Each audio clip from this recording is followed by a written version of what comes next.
Hello guys, আজ আমরা জানব ব্ল্যাক কফির বিভিন্ন উপকারিতা। ব্ল্যাক কফি প্রথমে একটা কাঁচের পাত্রে অল্প পরিমাণ কফি আর গরম জল এতে আমি দিয়েছি। এতে কোনো সুগার বা মধু অ্যাড করা যাবে না, জাস্ট গরম জল আর কফি গুলে নিতে হবে। গুলে এটা সিপ সিপ করে পান করতে হবে। ব্ল্যাক কফি আমাদের ফ্যাটি লিভারের জন্য খুবই উপকারী। এতে ভরপুর মাত্রায় অ্যান্টিঅক্সিডেন্ট থাকার জন্য আমাদের শরীর থেকে ক্ষতিকর টক্সিন বার করতে সহযোগিতা করে। ব্ল্যাক কফি আমাদের মানসিক স্বাস্থ্যের জন্য খুবই উপকারী, আমাদের মস্তিষ্কের কর্মক্ষমতাকে বাড়ায়। ব্ল্যাক কফি মেটাবলিজম ক্ষমতা বাড়িয়ে তোলে এবং আমাদের ওজন কমাতে সহযোগিতা করে।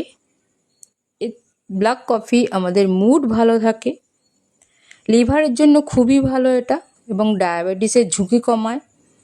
সবাই ভালো থাকবেন, সুস্থ থাকবেন। Tata, by.